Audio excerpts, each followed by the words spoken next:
गैर धर्म में विवाह करना चाहिए या नहीं करना चाहिए।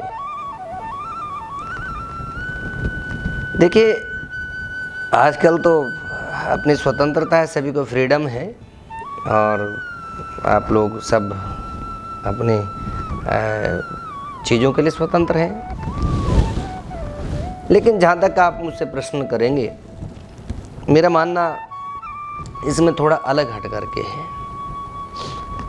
धर्म से संबंध पहले जानना है कि दूसरे धर्म आपने कहा, तो धर्म जब हम दूसरे धर्म कहते हैं, लेकिन ये देखते हैं कि धर्म की अवधारणा उनके मन में हृदय में क्या है। ये अपनी अपनी मानने की अवधारणा है। हालांकि सब रास्ते एक अच्छे मार्ग की ओर जाते हैं, उस प्रभु परमात्मा की ओर ही जाते हैं। लेकिन जो बातें बचपन से हम लोग जो सीखते हैं, जैसे परिवेश में रहते हैं, उसी चीज़ों को हम बड़े होकर के उन चीज़ों को ही फॉलो करते हैं और मानते हैं, जो चाहे हमने गुरु परंपरा से सुना है या हमने माता पिता से सुना है। अब गैर धर्म में जहाँ तक बात करेंगे, मेरा मानना तो ये कि नहीं होना चाहिए, बिल्कुल भी नहीं होना चाहिए। मैं इसके पक्षधर बिल्कुल भी नहीं हूँ। दूसरे शब्द में यह कहेंगे, शास्त्र क्या कहते हैं।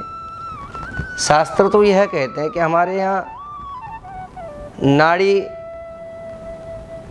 जो योग है वो भी देखा जाता है। वो इसलिए देखा जाता है, जब हम समान रूप में होते हैं, समान नाड़ी में होते हैं, तो वहाँ ऐसा कहा जाता है, बिल्कुल ऐसा मानना है कि हम सगोत्री हो गई। सगोत्री में जब आप हो गए तो भाई बहन जैसा रिश्ता हो जाता है। तो हमारे यहाँ जब गोत्र 3 पीढ़ियों का, चाहे वो दादी का हो, नानी का हो, ये सब न मिले, तब जा कर के विवाह की अनुमति मिलती है। और ये किस लिए है, यह कोई लोग नहीं जान पाते हैं। जब हम एक विपरीत ब्लड रिलेशन में करते हैं, तो तब जब हमारी जो संतति है, जैसे आप डॉक्टर मेडिकल में भी कई बार सुनते हो, एक एग्जाम्पल के माध्यम से मैं आपको बताता हूँ कि आप लोग कई बार सुनते हैं कि स्त्री में बी, पुरुष में ए, तो ये अच्छा संतान उत्पन्न हो गया, दोनों का बी, तो ये थोड़ा दिक्कत हो गया। तो ये आप सुनते होंगे, अक्सर ये भाषा को नहीं समझ पाते हैं, लेकिन हमारे यहाँ नाड़ी दोष माना गया है।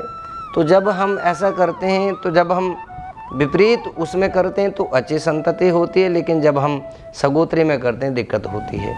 उसी प्रकार से विपरीत धर्म में जब आप जाएंगे तो उसका सबसे पहला इफेक्ट आपके स्वास्थ्य से लेकर के आपके संतति पर पड़ता है। उस संतति को वर्ण संकर कहा जाता है।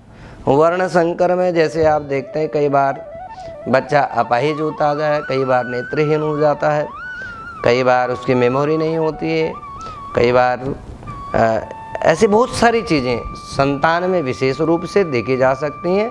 वर्ण संकर संतति उससे उत्पन्न होती हैं और आजीवन वो लोग दुखित रहते हैं, पीड़ित रहते हैं। उनके संबंधों में वो समानता नहीं आ पाती, वो आदर का भाव नहीं जुट पाता है, क्योंकि जो आप एक चीज़ को के सुन करके उसे मानते हुए बड़े हुए हैं और आप दूसरे के लिए, प्रेम के लिए चेंज कर रहे हैं, आप दूसरे धर्म में जा रहे हैं, तो कहीं ना कहीं ये आपके जीवन को पूरी तरह से बदल देता है।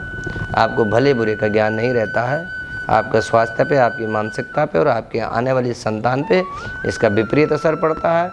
आपके कुल पे, परिवार पे इसका असर पड़ता है और निश्चित रूप से यह आपको गर्त में ले जाने के लिए काफ़ी है। इसलिए हमें इससे बचना चाहिए, परहेज करना चाहिए। सीताराम।